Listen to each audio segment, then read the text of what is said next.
Olá, pessoal. Tudo bem com vocês? Levanta a mão quem está sintonizado aqui com a gente para escutar games. Isso. Vamos tentar dar uma atrapalhada nos outros painéis? Uma salva de palma aqui. Boa! Vamos ver se a gente aumenta essa audiência aqui, porque essa é uma vertical muito importante para a gente conversar. Games hoje é transversal e poucos setores eles conseguem penetrar em mais de uma vertical econômica. Então, por exemplo, fintech. Fintech nas mais diversas espécies, você consegue conectar com comércio, com saúde, se você tem uma transação digital ali acontecendo. E games está se tornando isso.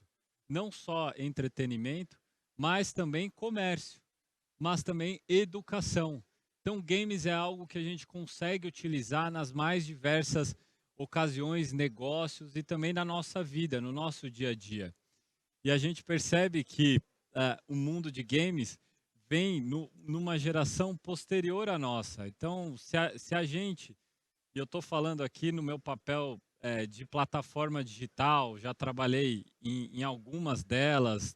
O Media é um exemplo disso, que reúne uma série de plataformas digitais que conectam oferta e demanda. A gente vê que games é uma bolha dentro da bolha. Então, a geração ainda mais nova. Se tem muita gente nova empreendendo dentro do comércio eletrônico de maneira geral, de games é ainda mais. E a gente tem aqui no Brasil um potencial muito grande nesse setor. Isso porque, queira ou não, a gente é muito criativo. Acho que todo mundo já viu na internet algum meme de alguma gambiarra que alguém fez ali para consertar alguma coisa, ali para salvar um chuveiro, para salvar uma porta, uma maçaneta. A gente é um povo criativo. E mais do que isso, né? A gente é um povo que mistura diversas origens de diversos estados, diversos países, principalmente na cidade de São Paulo. E é dessa mistura que nasce esses novos modelos de negócio. Então, dito isso, eu acho que cabe cada um daqui de vocês se apresentar, falar um pouco mais sobre a empresa que vocês representam, o papel também da SP Negócios dentro desse segmento que está crescendo mundo afora, até virou algo muito comum de falar, a indústria de games, ela fatura mais do que cinema, bababá, todo mundo junto. Agora eu queria ir um pouquinho mais além, tá? Então, assim, tá bom, tá faturando tudo isso, aonde? Quem são essas pessoas? Como é que se faz isso? Qual é o estágio atual do Brasil? Mas antes disso, eu acho que vale a pena todo mundo que está nos escutando aqui conhecer um pouquinho de vocês, também da empresa, começando lá na ponta. Por favor.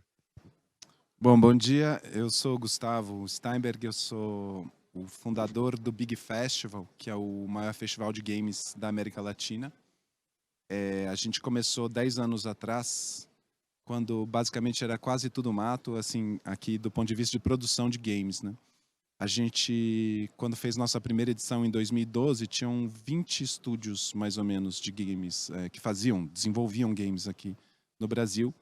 Esse ano a gente teve um censo que mostrou que tem mais de 1.000 no Brasil inteiro, né? Assim, boa parte concentrada em São Paulo, mas no Brasil como um todo, né? E durante esses 10 anos houve uma verdadeira revolução aqui do ponto de vista da produção de games. Aqui era simplesmente um território consumidor de games e a gente está se tornando realmente um dos grandes polos de produção de games no mundo. A gente está, assim, na beira de virar um grande polo de produção de games no mundo, e a coisa mais interessante é que pouquíssima gente sabe disso aqui no Brasil, né?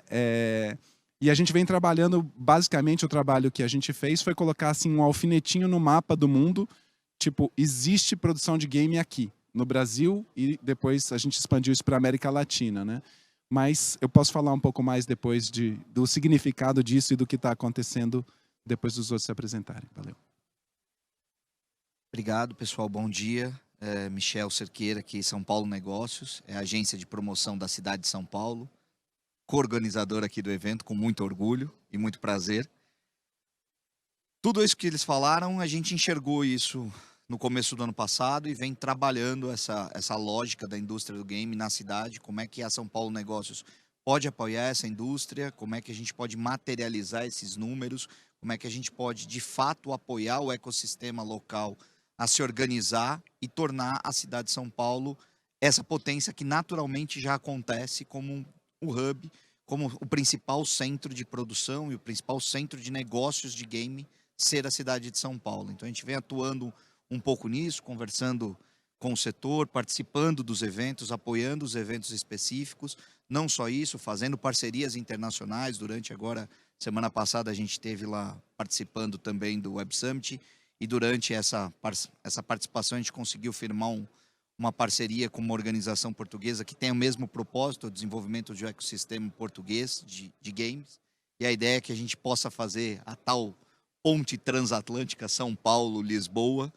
para os games também, não só para negócios tradicionais, não só para inovação como um todo, mas especificamente trabalhar games, que eu acho que a gente tem muito a ganhar. Como bem disse o Gustavo, a gente falta pouquinho para a gente se tornar o maior, mas falta muito para a gente comunicar que de fato estamos aqui e somos os maiores. Então, nosso papel aqui é tentar induzir um pouco esse negócio e apoiar todo mundo que está aqui nesse mercado. Olá, eu sou a Karina, eu sou Head de Growth na Afterverse. A Afterverse é um estúdio que vai fazer 2 anos agora no final do ano. A gente faz parte do grupo Movile. E o nosso principal jogo, quem tem filho deve conhecer, é o PKXD, que é um jogo que foi lançado em 2019 e cresceu muito durante a pandemia. E ele é um metaverso, basicamente é um metaverso para crianças. E estamos aqui, né, crescendo, construindo um estúdio, o primeiro estúdio do grupo da Movile, e fomentando o mercado, a indústria brasileira de jogos, né? Eu estou no mercado já faz 5 anos. Antes eu passei pela Types Games, que também é uma das empresas aqui que faz mobile gaming. E é isso, estou aqui para compartilhar toda a nossa experiência aqui no metaverso infantil. Olá, boa tarde. Meu nome é Cibele Fernandes, eu trabalho na Wildlife. Para quem não conhece, a Wildlife é uma empresa de games fundada por 2 irmãos, o Vitor Lazarte e o Arthur. É uma empresa de mobile gaming, então muito focada no entretenimento. E é uma empresa global. Então, inicialmente, ela começou no Brasil, porque os irmãos são daqui, mas hoje já tem 8 entidades pelo mundo. E os games que estão instalados em 190, 180 países. Então, é bastante para coordenar. E eu acho que eu não sei se o perfil aqui é de gamer aqui da plateia, mas os games mais famosos são o Tennis Clash, o Zuba, o Suspect, o Sniper. São alguns games que a gente produz também. Opa, obrigado aí pelo convite aqui, né? Bom dia para todo mundo. Eu brinco que meu nome é Jesus, meu apelido aqui é Thiago. Eu sou diretor de tecnologia no Magalu, né? Uma empresa que tem mais de 60 anos aí, um dos criadores aí do Magalu Games, né? Então, acho que até sempre acompanhei muito de perto o Big, mas eu era mais um entusiasta ali, né? E aí, quando eu vi, eu comecei a aproximação para a gente começar a realmente fazer alguma coisa, como meus colegas aqui já falaram, né? Tem muita criatividade que acontece, muita oportunidade de criação de propriedade intelectual nacional, né?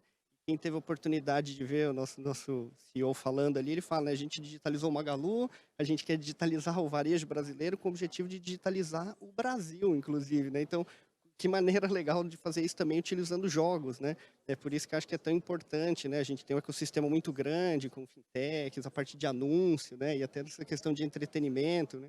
Então a gente ficou pensando muito em como que vai realmente fomentar a indústria, mas fazer alguma coisa pensado para os desenvolvedores, né? A gente vê que grandes empresas de tecnologia, quando entravam, faziam campeonato, sempre pensando nos jogadores e ninguém dava mão para os pequenos ali, né? E a gente aprendeu muito isso no próprio varejo, né? Para a gente fazer esse crescimento da indústria, tem que pegar a mão no pequeno, né? Tem que pegar o seller que é pequeno, ensinar ele, capacitar, né? E a gente quer fazer a mesma coisa com esse grupo aqui, né? De pessoas, né?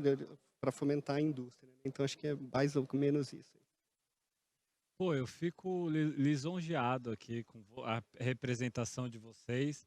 A gente tem o representante do varejo aí utilizando os games, alguém que olha por cima a floresta da indústria de games, né, com o Big Festival, 2 representantes nacionais aí, um deles unicórnio, Afterverse também crescendo demais. Acompanhei de perto dentro do grupo Movile todo esse desenvolvimento. Eu sei de quantas tentativas foram feitas, por exemplo, com Play Kids, para que uma desse certa e aí a gente conseguisse escalar isso mundo afora, né? E o de games já nasce internacional, né? Quase que uma linguagem universal. E isso é muito interessante, principalmente porque outras verticais de negócio aqui no Brasil, mesmo no digital, às vezes ficam com muito receio de acessar esses mercados internacionais, principalmente aqueles bem competitivos, né? Europa, Estados Unidos. E por meio do games, os brasileiros já estão fazendo isso, os paulistanos já estão conseguindo ter esse acesso. Mas antes da gente entrar justamente em algumas características fundamentais dessa indústria de games, eu acho que vale a pena a gente explicar o que está por trás disso. Porque eu acho que boa parte das pessoas que possa estar nos escutando aqui, nos assistindo, depois vai ficar nas redes sociais, não tem noção do que está por trás de toda essa cadeia. Talvez pensa em um programador, uma única pessoa fazendo telas e pronto, está criado, como se fosse uma pintura na tela. E aí eu queria começar com você, Gustavo. Se você pudesse explicar toda essa cadeia de produção de games naquilo... Só isso, você quer. Principalmente ali, quem é o produtor, o que o estúdio é responsável, como se faz a distribuição disso, quem são os principais elos dessa cadeia? Então, os elos tradicionais da cadeia, você tem o estúdio de desenvolvimento, que daí dentro do estúdio você pode... Aí depende do tipo de estúdio também. Se é um estúdio com foco em mobile, foco PC, console, VR, enfim. Tem uma variedade de plataformas aí. Mas vamos falar, tem o estúdio, tem a publisher.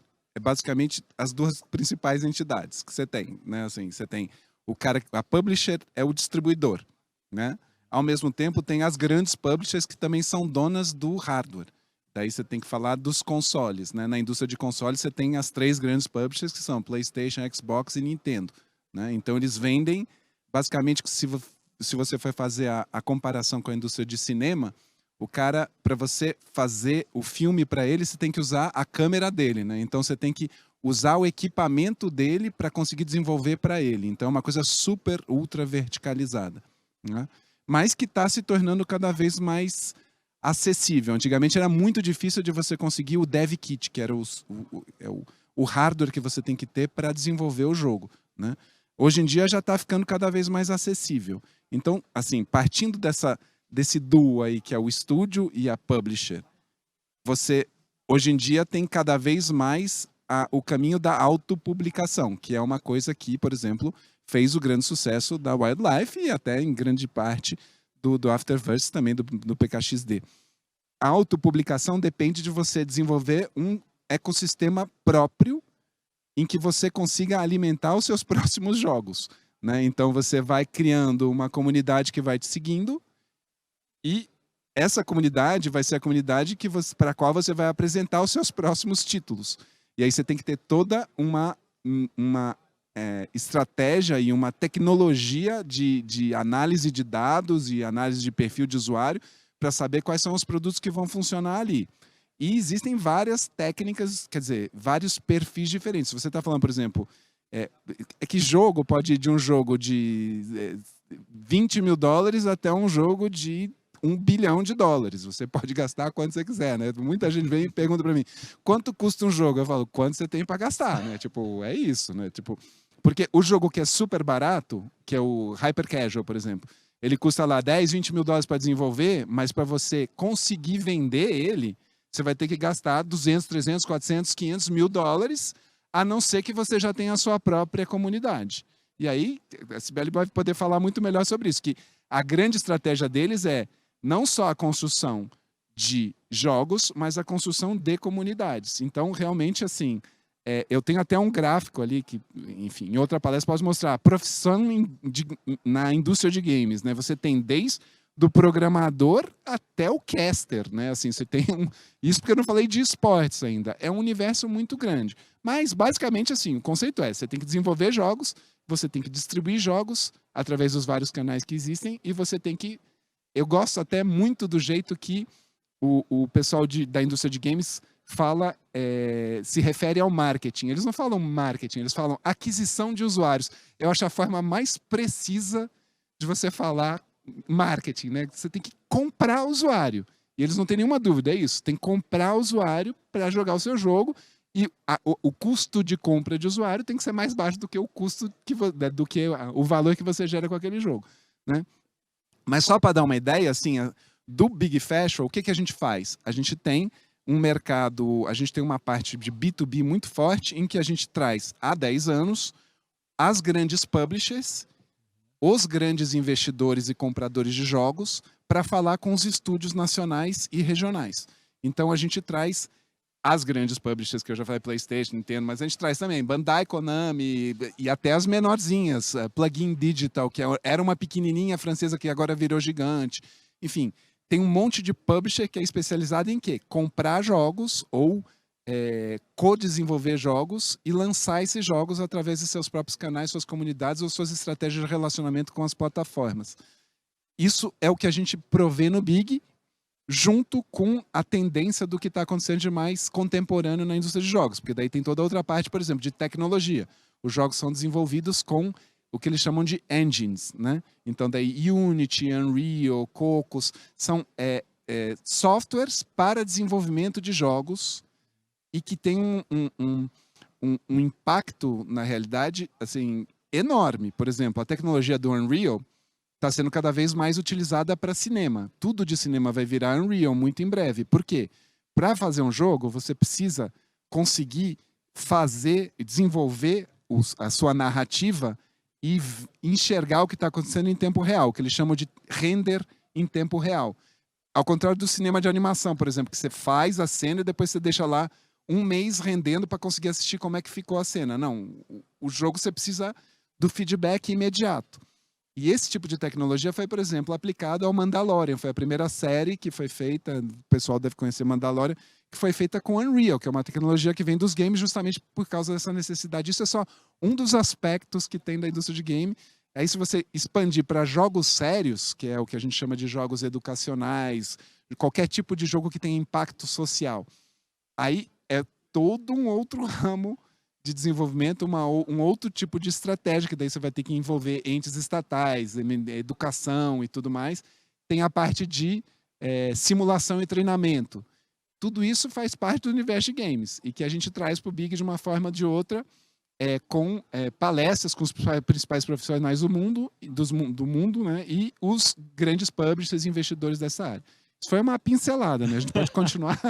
Gustavo, aproveitando vários ganchos que você trouxe, até porque você citou a Cibele, eu já queria conversar com ela também. A minha impressão, olhando de fora, então não sou da indústria de games, a gente tem uma conexão muito maior com o comércio digital de maneira geral. Eu vejo que, historicamente, a gente teve um problema como empreendedor brasileiro de transformar aquele jogo num business, negócio. Por muito tempo enxergou o jogo quase como esse ativo de filme. Eu tenho um filme, eu tenho um jogo, quer comprar? Alguém quer comprar? Aí ele vai, um outro autor distribui, ou vende B2B ou vende B2C para o consumidor final.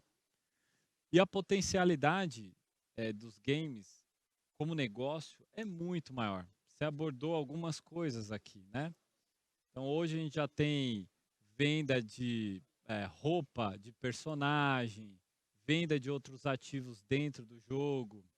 E aí eu queria entender, Cibele, como é que vocês, da Wildlife, esse unicórnio brasileiro, tá criando esse seu próprio ecossistema para rentabilizar esses ativos, né?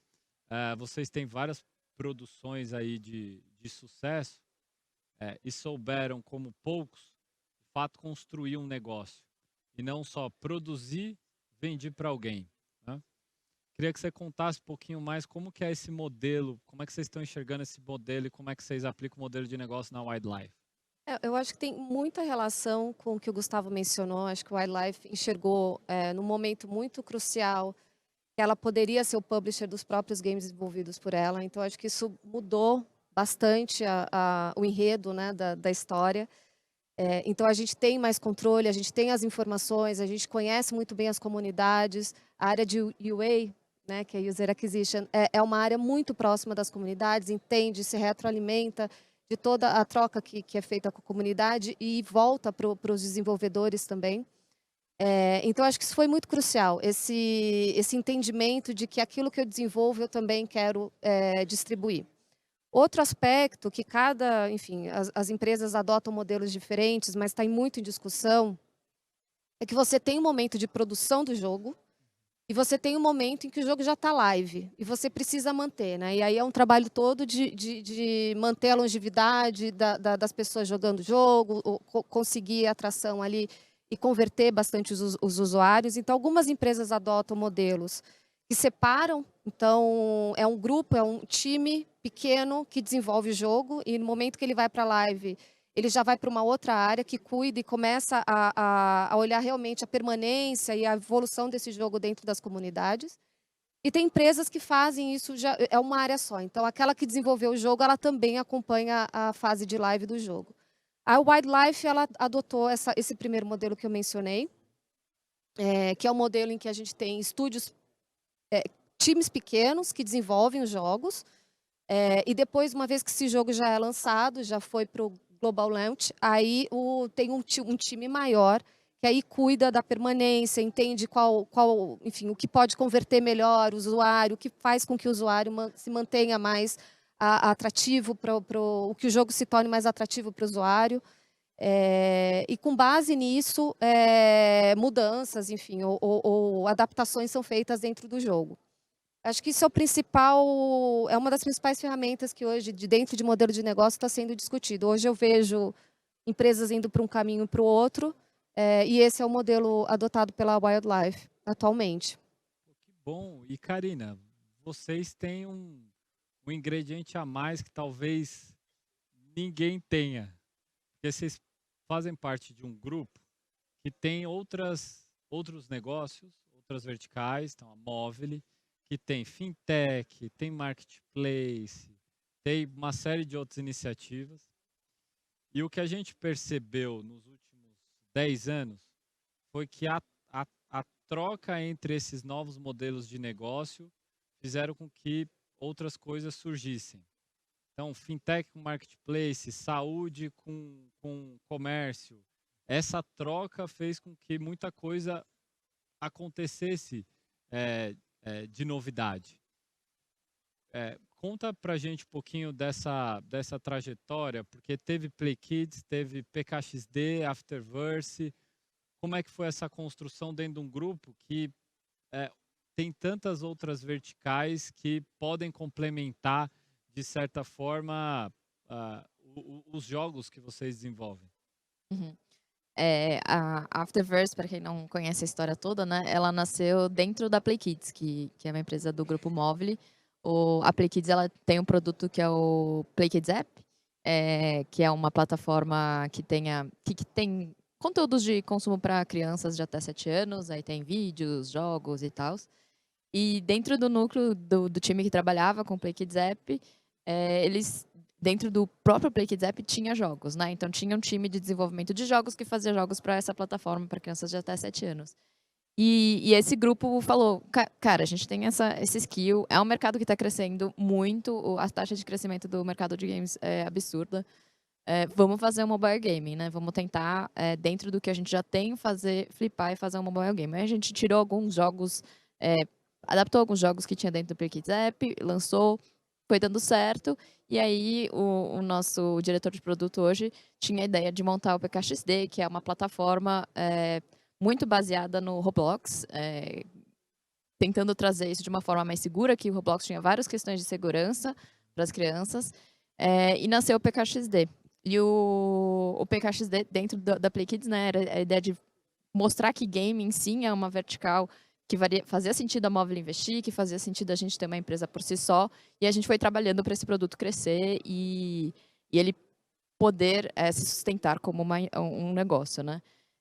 E assim, dentro, o muito interessante do todo o ecossistema da Móvel é que as empresas se ajudam, né? Quando a gente dá a troca de conhecimento e tal. E aí o iFood foi foi a primeira marca que a gente fez uma inserção no mundo, para entender o potencial que a gente tinha de trabalhar parcerias, meio que como o metaverso funciona hoje em dia, né? Que uma das principais fontes de receita é você fazer parceria em sessão de marca. E o iFood foi o primeiro que a gente fez isso e deu super certo, apareceu na mídia, e aí com isso o jogo foi crescendo, foi crescendo. Hoje essa semana passada a gente atingiu 100 bilhões de downloads com um jogo, né? Então a gente está trabalhando em outros títulos. Eu acho que essa questão do ecossistema dos jogos, a gente está pensando, né, em como a gente começa a usar o metaverso ou explorar um pouco o Web3 para a gente poder transitar com os assets entre os jogos, mas isso são coisas para o futuro. Hoje a gente tem o PKXD, que tá evoluindo e crescendo. E ainda contigo, um tempo atrás, vocês com Play Kids fizeram uma aquisição do Leiturinhas. Tinha uma tese ali de conectar o jogo também com material educativo, né? Isso acho que foi lá no começo, assim, né? Quando nasceu, a gente tinha tanto Leiturinha quanto o Play Kids App, mas como o PKXD, ele é um mundo aberto, em que a criança explora e cria sua narrativa, tem o seu personagem, monta sua casa, não conversava muito, e assim, o PKXD ele é um produto global, né? Que eu acho que essa é a grande sacada de mobile gaming, né? Você bota um produto, você está vendendo para o mundo inteiro. Então, assim, por mais que a nossa principal base seja o Brasil, não dá para a gente fazer uma inserção de Leiturinha, que é um produto físico, que a gente só consiga trabalhar dentro do Brasil, né? Fazer esse link das marcas. Então, foi uma ideia que a gente acabou deixando um pouco de lado, assim. A gente usou muito do conhecimento e tudo que a gente tinha do PKApp e de Leiturinha por causa do público, né? A gente é uma audiência que a gente tem bastante conhecimento e alavancou nosso conhecimento a partir disso. Não, e é incrível o potencial de escala, né? Os números que você está apresentando de downloads mostra o tamanho desse potencial. A gente está falando assim que todo o comércio digital no Brasil já está fazendo cerca de 80 milhões de entregas mês, um produto físico. Esse número, perto da quantidade de downloads que você tem de venda de um jogo para mundo, que é uma linguagem universal, não está escrito no gibi, né? O potencial é enorme, o potencial econômico disso. E aí eu queria trazer essa bola para o Thiago, porque, Thiago, tem uma tese que a gente vai ver se ela vai se comprovar com o tempo, porque várias outras teses do setor, né? Algumas estão caindo, né? Então, o primeiro que ampliar o mercado leva tudo. Então, winners takes all. Tem outras também. Mas uma delas quanto mais tempo você retém o usuário dentro da plataforma, e aí vem todo um conceito de super app, é melhor, porque daí a pessoa fica lá acessando vários produtos e serviços, ele resolve a vida lá no app. E faz sentido, porque a pessoa que tem 40 apps ou 20 apps no celular, e aí todo mundo está ouvindo aqui sabe disso que eu estou falando.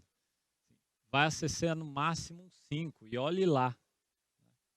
E na China a gente viu os super apps, que são esses aplicativos que reúnem diversos serviços, e aí mantém o usuário lá, bom, quero fazer uma transação? Toma. Quer comprar? Aqui. Quer pagar a conta? Aqui. Quer jogar? Também temos aqui. Temos tudo aqui. E vocês, como grupo, vêm criando diversas soluções ali, né? Nos últimos tempos, com algumas aquisições. E eu queria que você contasse como é que game se encaixa dentro dessa modelagem que nasce como um varejo, né? Bem tradicional, com a lojinha ali no bairro, para essa transição para o digital de maneira excepcional, muito rápida, diga-se de passagem, com a ajuda de atores como Silvio Meira, o César, Fred fez um trabalho excelente. Como é que vocês estão entendendo games encaixar dentro desse ecossistema de vocês aí que já está bastante robusto? Não, legal.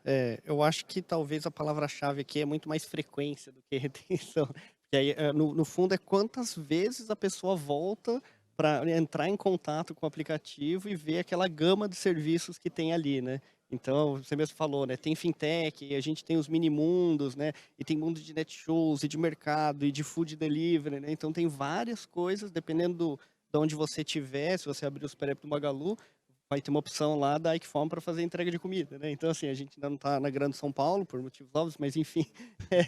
Então, eu acho que essa é uma das, né? E a gente vê que essa parte de games, ela tem meio que duas vertentes, né? Então, dentro do Super App, que é onde você falou, que é quase como uma estratégia de mídia para aquisição, né? Como os nossos colegas falaram aqui, porque já tem muita gente que está lá, já está engajado, né? Se você conseguir interagir e fazer com que isso, até a pessoa joga e faz alguns campeonatinhos, e aí, pô, tem um cupom, alguma coisa nesse sentido. Então, tem uma sinergia muito grande com o que acontece ali dentro do ecossistema, muito grande, até para fomentar outras categorias, né?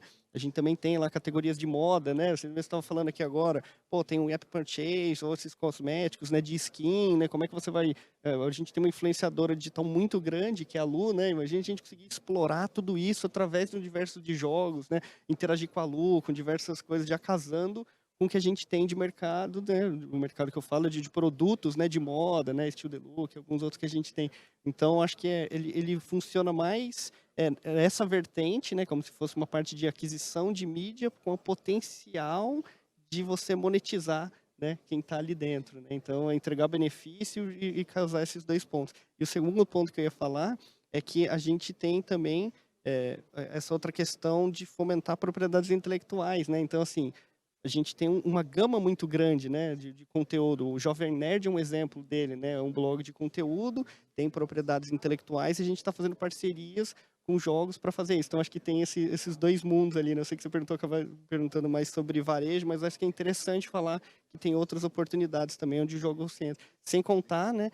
Como a gente fala, a gente tem muitas pessoas dentro de casa, né? E não só nesse ponto, mas jogos de capacitação até para os próprios colaboradores, jogos internos, que a gente sabe que funciona muito bem quando você faz um treinamento através de uma gamificação, até por uma questão de inclusão, né? Pegar um vendedor que está ali na ponta, em contato com o cliente final, colocar ele através dos jogos para ter um pouco mais de, não é empatia, mas ele conseguir entender melhor como que ele atende uma pessoa que tem uma dificuldade de locomoção, algo do tipo, através dos jogos, a gente vê que ajuda muito. É um dos projetos internos que a gente está querendo fazer dentro de casa também, né? Então, para ver, né? Todo mundo aqui acho que cada um tem um pedacinho, mas é que é uma gama muito grande mesmo que dá para explorar, né? Tanto fora quanto dentro de casa. O potencial é enorme, né? Você trouxe essa questão do uso de games também do ponto de vista educacional, e aí não existe bala de prata, né? Assim, as coisas vão se complementando, né? Então, para aquela pessoa que ela é mais auditiva, ela aprende mais ouvindo, já tem o audiobook. Para aquela que é mais visual, ela precisa ler, tem também os livros ali para acessar. Games é mais um instrumento desse. Para muita gente vai servir. Para outras vai falar, não, tá me tratando como tá me infantilizando. E eu já escutei isso, tá? Os RHs das empresas sabem disso. Porque muitas vezes people, né, que agora o RH não se chama mais RH, a gente chama de área de gente, que trata também de cultura, de diversidade, de treinamento, por diversas vezes, por incrível que pareça, quando coloca alguma gamificação para um treinamento, muita gente, mesmo jovem, mesmo jogando, fala, tá me tratando como, tá me infantilizando. Então é isso, algumas coisas vão, né, não vai servir para todo mundo, mas serve para uma fatia significativa. E tem até alguns estudos, né, de pessoas usando jogos até para tratar traumas de pessoas que vão para a guerra e passam por alguma situação difícil e usam os jogos para a pessoa entrar e reviver aquele momento para ela conseguir se curar mentalmente de um trauma que ela passou, né? Então, para você, é muito engraçado você falou dessa questão da infantilização, né? Mas tem inclusive outras áreas de saúde mental que são super importantes, já está sendo utilizado também, né? Interessante. Nós temos dois jogos, né? O Sniper e o War Machines. E os usuários, os gamers baleias, né? Que a gente chama que são os maiores, são veteranos de guerra. Então, são pessoas, de fato, que saíram, né, viveram um momento traumático e o jogo ajuda também a processar o trauma. Isso é incrível, né? A gente tem até lá embaixo um simulador de moto, né, que está sendo utilizado para simular aquilo que na prática poderia colocar em risco o condutor, né? Como é que você vai simular uma aquaplanagem, uma criança atravessando na rua fora da faixa?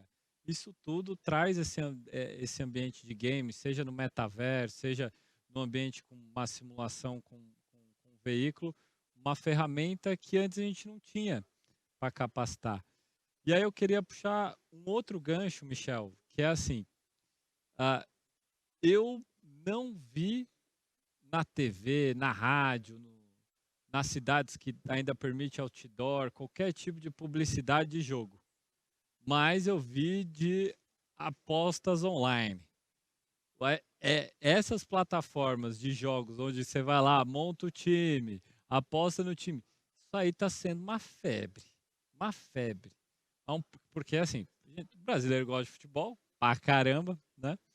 Então, várias plataformas vêm surgindo e ganhando muito mercado, com potencial de crescimento muito grande. Queria que você contasse um pouco sobre esse segmento específico, porque eu sei que você é especialista nisso e também está contribuindo demais para que a cidade de São Paulo seja esse grande local dentro desse silo, dentro desse universo de games aí. Então, conta para a gente como tem sido assim, essa trajetória. O especialista é por conta dele, né? Não, acho que assim, quando a gente começou esse mapeamento, começou a entender o que eram as potenciais da cidade, e a gente se deparou com algumas outras circunstâncias que permeiam essa indústria, mas não necessariamente são tratadas como parte dela. Então a gente tinha 2 exemplos ali muito claros. Um era o de apostas esportivas, tinha sido regulamentado lá no final do governo Temer, e até então, e ainda até hoje, não está de fato autorizado a funcionar no Brasil. Então elas têm autorização para fazer marketing, para fazer exposição de marca, para patrocinar equipes ou campeonatos, mas as suas sedes não estão no Brasil. Isso é algo que a gente vem aí lutando, vou usar a sua frase de manhã, como é que é? Quixotesco. Quixotesco, não é até difícil de falar o negócio. Nossos moinhos de vento de tentar regulamentar e explicar que não é simplesmente o jogo, é toda uma lógica que está por trás. Então a aposta não é uma aposta por si só, ela é de fato um movimento que acontece no mundo inteiro, ela gera emprego, ela gera receita, e infelizmente ela tem um lado ruim, que é o vício. Mas o vício não é em decorrência da regulamentação, é em decorrência do jogo. E aí, então, se a gente for discutir vício, a gente vai ter que discutir vários outros, que eu não vou entrar aqui, porque a discussão não é essa. Mas, sim, então o que a gente pensa é que, do momento que eu conseguir, de fato, regulamentar, eu vou, de fato, conseguir coibir e cobrar um jogo consciente. Eu vou, de fato, conseguir atacar um mal que existe hoje e eu não consigo atacar, que é as plataformas hospedadas fora do Brasil e o apostador estando aqui. Então, a receita não fica aqui, a geração de emprego não fica aqui, e toda essa parte ruim, que infelizmente também acontece, a gente não consegue responsabilizar e não ter um programa sério e falar corretamente sobre jogo consciente. Então é nesse trabalho que a gente vem atuando, olhando, tentando criar e apoiar o governo federal, que é quem tem que regulamentar. Mas essa cidade de São Paulo, a gente tomou uma iniciativa de sair na frente. Então a gente já olhou quais são as principais classificações para ISS, entendemos como é que isso se aplica ou pode ser um atrativo para que essa indústria se estabeleça aqui, e a gente já começou a fazer um trabalho de prospecção. Então a gente já vem conversando com os principais players mundiais. Tinha uma equipe da São Paulo Negócio, a gente fez assim bastante off the records, porque a gente de fato não queria despertar o interesse de outros municípios, então foi um posicionamento estratégico mesmo da cidade. A gente participou de um grande evento que aconteceu semana passada também em Miami, para conversar com esses players, e a gente acredita sim que a gente reúne na cidade condições, e não só de infraestrutura, como de capital humano, e também de burocracia e adequação de tributação, para estar aí algo em torno de 75% dessa indústria para a cidade. A minha meta, óbvio, é 100%, mas a gente também não quer ser egoísta, quem sabe a gente distribui um pouquinho aqui com os vizinhos, que não sejam tão próximos, pode ser em outros estados, Mas a nossa meta é atingir aí 75% dessa indústria. A gente está falando de pelo menos 3 mil impostos de trabalhos diretos nessas empresas, algo em torno aí de 200 a 300 milhões de ISS gerado por ano. Então não é desprezível, não é pouca coisa, é bastante coisa.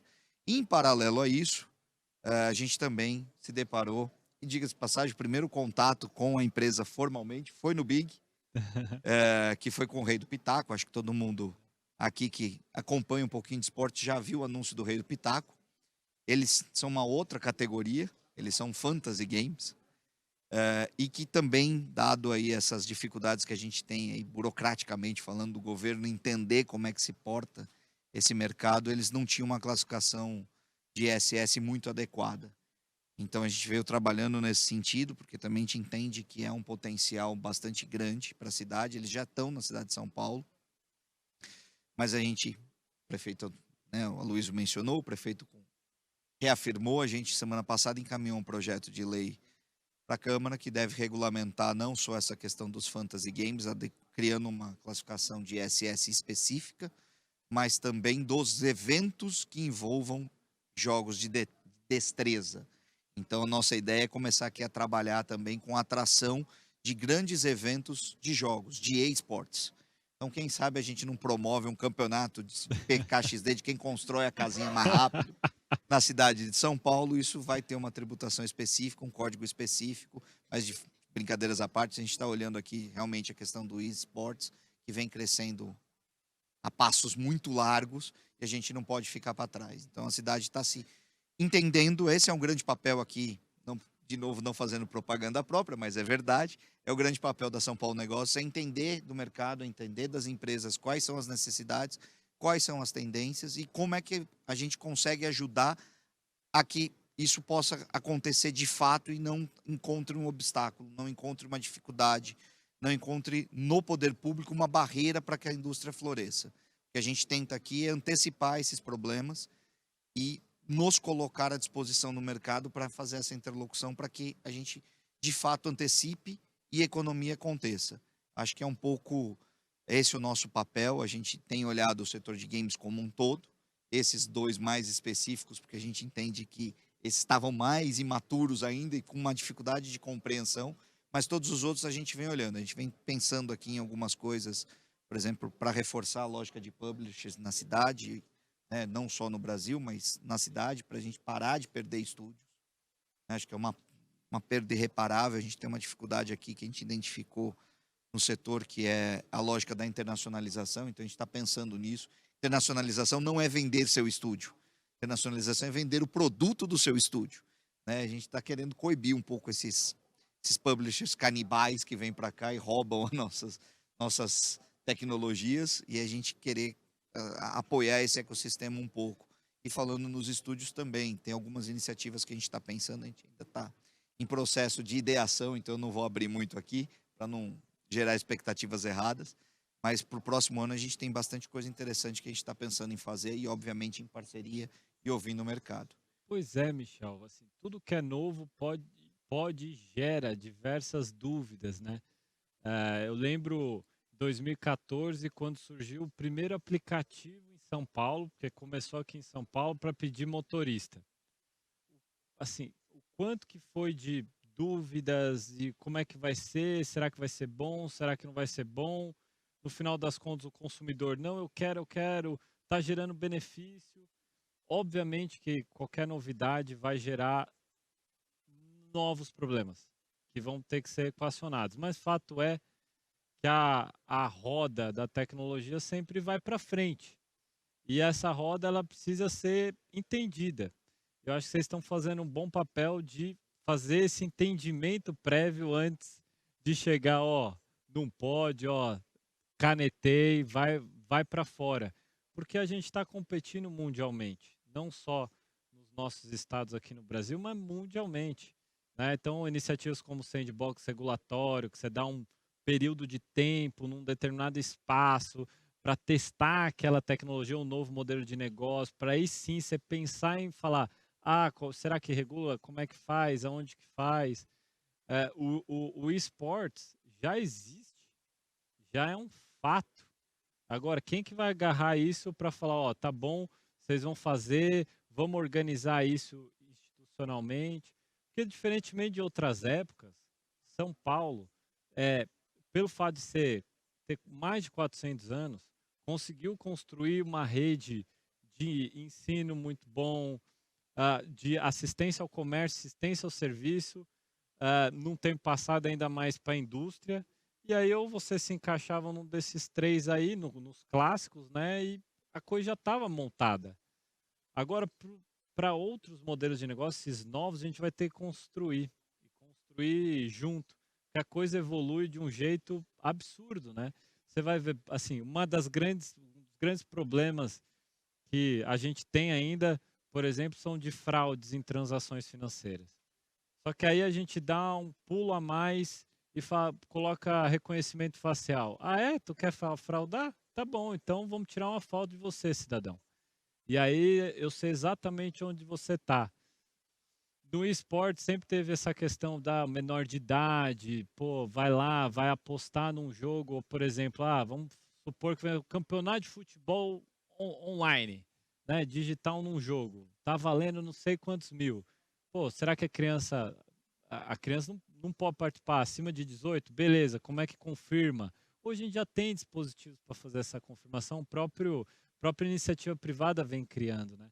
Então esses arranjos que a gente está criando, até por meio aqui do IXC, eu acho que é fundamental, né, essa ponte de contato. A gente tem os últimos minutos, eu não quero perder a chance de abrir o espaço para vocês também se conectarem com quem está nos ouvindo, passar os canais de contato, vender o peixe, faça o que vocês quiserem nesses minutos aí, começando aí pelo Gustavo. Não, bom, acho que já falamos um monte de coisa aqui. Só falar que a gente tem o Big Festival, já aconteceu esse ano, vai acontecer no ano que vem, na última semana de junho, na São Paulo Expo. Hoje em dia a gente é parte do Omelete Group, né? O Omelete que faz CCXP, faz outros eventos. Inclusive eles estão coorganizando agora a Major, né? De Counter-Strike que está acontecendo no Rio de Janeiro. 150 mil ingressos vendidos, tipo, é uma demência, né? É muita gente. E se vocês quiserem informação, tem lá no bigfestival.com.br ou se quiser falar comigo, gustavo@bigfestival.com.br. Valeu. Tá vendo? Porque tem que trazer o evento para São Paulo. De vez em quando a gente acerta, às vezes a gente erra, mas... Bom, gente, obrigado pela oportunidade. Eu acho que a parceria aqui com o MID tem sido muito exitosa, parceria com outras entidades também. São Paulo Negócio está de portas abertas para apoiar a quem tiver necessidade e precisar. Contem conosco. Tamo aí. Queria agradecer também o convite, a participação. É muito bom sempre falar com as pessoas da indústria, né? Quem quiser acompanhar sobre Afterverse e PKXD, pode acompanhar nas redes sociais. Tem alguns perfis de PKXD e Afterverse no LinkedIn também. Falem para os seus filhos jogarem PKXD. Não, né? Eles estão jogando. E ano que vem teremos novidades, mais jogos no mercado. Então, fiquem atentos aí. Contamos com o engajamento da nossa comunidade. Bom, também queria agradecer pelo convite. Como você mencionou no começo, o mundo de game é uma bolha dentro da bolha. Então, eu participei de vários eventos, mas sempre no universo, né, com a indústria. Então, é muito bacana trocar e entender também como outras empresas que não são do segmento estão encarando, né, o que é o game, como ele pode ser inserido dentro do ecossistema. E avisar também que a gente acabou de lançar um jogo muito bacana que chama Magpie, então baixem. Boa. Bem, queria comentar duas coisas que estão falando do eSports, né? A gente tem lá os times da Netshoes, né? Da Miners, né? E é muito legal ver como cada ano que passa está realmente amadurecendo essas questões. Então, ficando discussões mais maduras, né? Sobre o tema, né? Que é um tema tão novo como o Gustavo mesmo falou agora aqui. O pessoal agora vai lá e enche um estádio para assistir as pessoas jogando, né? Então, está mudando ali, né? Essa situação, né? Então, é muito interessante ver isso. O outro que eu queria comentar, a gente tem alguns jogos, né? Então acompanha a gente lá, lançamos alguns. Recentemente lançamos lá o Pãozito, né? Que é um joguinho mais tranquilinho, vou chamar assim, né? Pode procurar lá nas stores aí.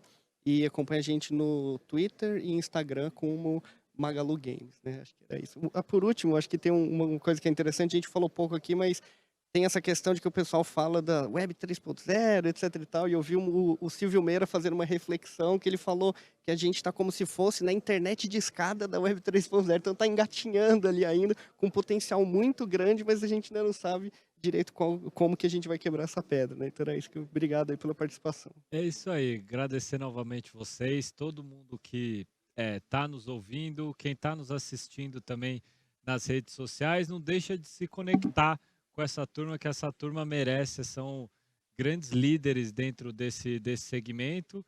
E para quem quer conhecer um pouquinho mais também do mídia, movimentoinova.com.br e também procure nas redes sociais, @vitor.magnani. Eu acho que esse evento tem esse potencial também de gerar bastante conexão e bons negócios. Meu muito obrigado. Valeu.